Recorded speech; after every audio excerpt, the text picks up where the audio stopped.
Assalamualaikum warahmatullahi wabarakatuh. Perkenalkan, nama saya Cep Mutakin. Saya Widya Iswara, ahli media pada Badan Pengembangan Sumber Daya Manusia Provinsi Jawa Barat. Hari ini saya akan memaparkan mengenai strategi pembelajaran untuk pelatihan kepemimpinan nasional tingkat 2. Adapun strategi tersebut sudah saya rangkum sebagai berikut. Ada 3 bahasan yang ingin kita bahas pada hari ini. Yang pertama adalah mengenai kebijakan pelatihan kepemimpinan nasional tingkat 2. Dan yang kedua adalah learning journey. Dan yang ketiga adalah pembahasan mengenai strategi pembelajaran. Yang pertama kaitan dengan kebijakan. Dalam hal ini adalah dasar hukum. Dasar hukum pelatihan dalam hal ini adalah PKN tingkat 2. Yang pertama adalah Undang-Undang Nomor 20 Tahun 2023 tentang Aparatur Sipil Negara. Undang-undang ini merupakan pengganti Undang-Undang Nomor 5 Tahun 2014. Di mana di dalam Undang-Undang 20 Tahun 2023 dikatakan jelas di situ bahwa ketika berbicara pengembangan talenta dan pengembangan karir, maka harus memperhatikan kualifikasi, kompetensi, dan juga kinerja.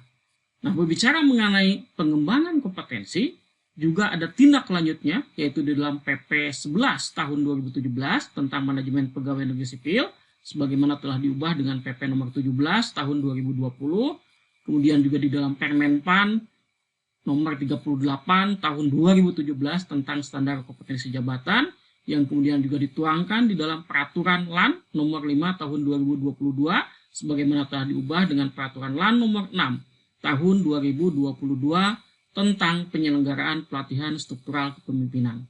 Setelah itu ada Keputusan Kepala LAN nomor 1 tahun 2023 tentang kurikulum pelatihan struktural kepemimpinan, kemudian juga Keputusan Kepala LAN nomor 2 tahun 2023 tentang pedoman penyelenggaraan pelatihan struktural kepemimpinan.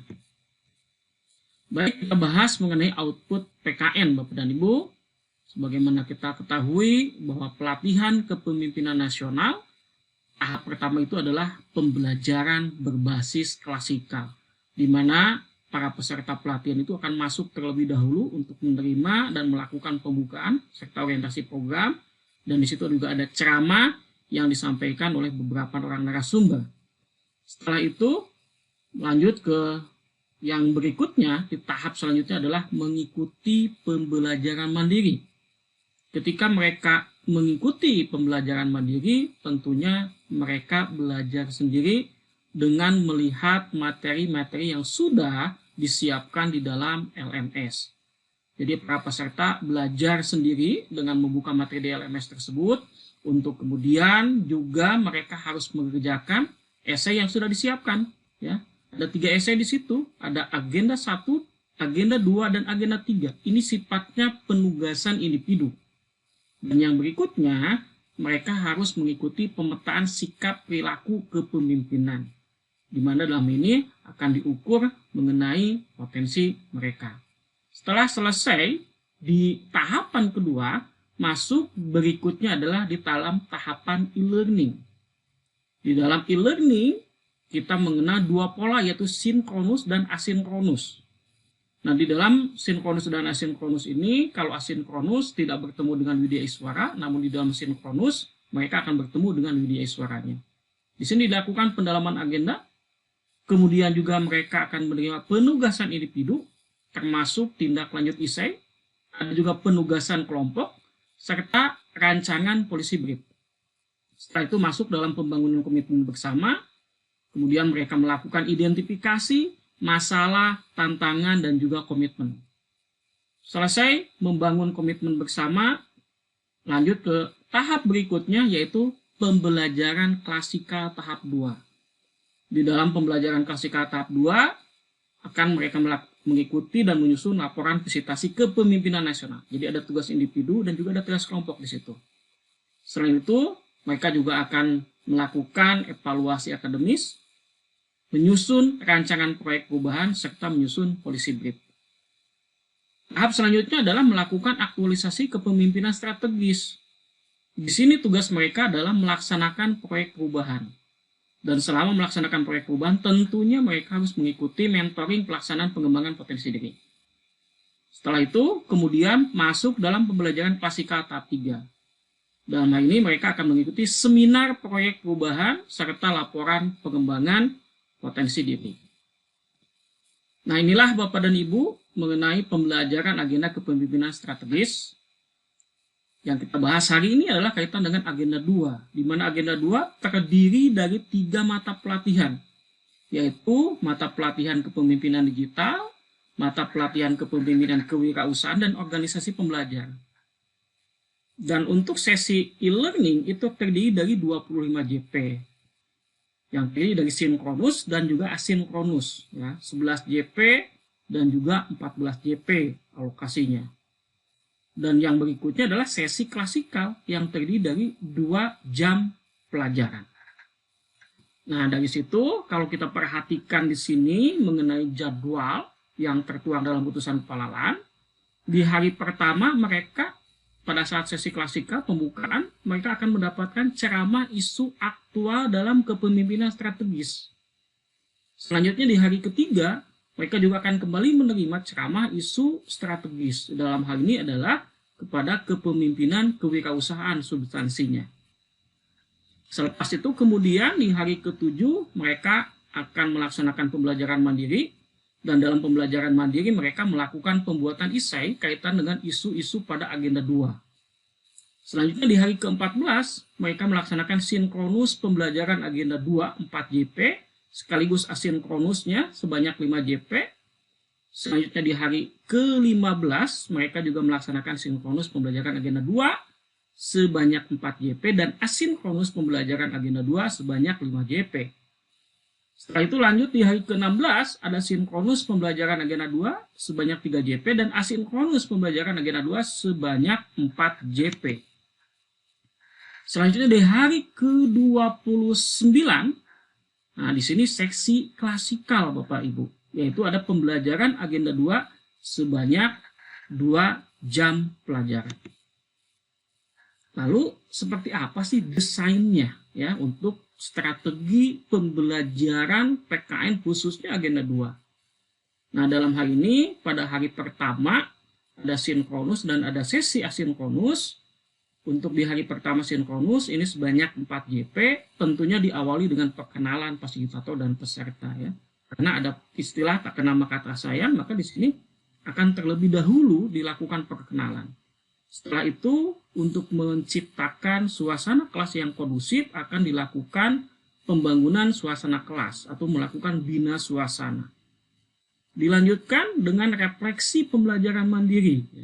Jadi di sini apa yang sudah mereka pelajari selama pembelajaran mandiri akan coba diungkapkan di dalam kelas, penguasaan pemahaman mereka terhadap materi tersebut.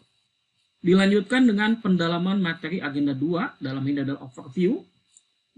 Kemudian juga dilakukan dengan diskusi dan juga sharing knowledge. Dilanjutkan dengan pendalaman keterkaitan agenda 2. Selanjutnya adalah presentasi dan pembahasan penugasan esai. Karena keterbatasan waktu bisa diambil sekitar 2 atau maksimal 3 orang saja yang akan presentasi dan pembahasan penugasan esai tersebut. Setelah itu dilakukan wrap up, kesimpulan, ya, kemudian juga rangkuman dan seterusnya, hingga kemudian dilakukan penjelasan penugasan untuk sesi asinkronus 1. Selesai dari sinkronus, peserta memasuki asinkronus 1 sebanyak 5 jam pelajaran, di mana di situ ada self activity dan juga group activity. Untuk self activity, peserta akan memperbaiki esai yang telah dibuat dan dibahas sebelumnya. Kemudian untuk group activity-nya, peserta dibagi ke dalam 3 subkelompok, masing-masing kelompok atau subkelompok tadi terdiri dari 5 orang. Kemudian tiap kelompok menetapkan satu organisasi dan isu yang akan dibahas. Setelah itu, setiap subkelompok menganalisa setiap materi dari agenda 2. Ya. Dan ini adalah subkelompok 1 membahas kepemimpinan digital, subkelompok 2 menyoroti perangkat daerah tersebut atau instansi tersebut dari sisi kepemimpinan kewirausahaan, dan subkelompok 3 dari sisi organisasi pembelajar. Lokusnya tentunya harus disepakati dalam satu kelompok tersebut. Misalnya apakah Pertamina, PT Kereta Api, dan lain sebagainya. Selanjutnya, tugas tersebut akan dipaparkan pada sinkronus 2. Submit penugasan yang sifatnya group activity melalui LMS pada hari yang sama selambat-lambatnya pukul 23:59 waktu Indonesia Barat. Di hari kedua, peserta melakukan sinkronus yang kedua dengan total durasinya 4 JP. Dan ini adalah refleksi pembelajaran sinkronus dan asinkronus sebelumnya. Ada pemaparan dan diskusi hasil group activity, yaitu sebanyak 3 subkelompok. Kemudian dilakukan test knowledge atas hasil paparan dan diskusi, presentasi dan pembahasan penugasan esai, 2 orang saja, ya. Kemudian wrap up dan juga penjelasan penugasan untuk asinkronus 2.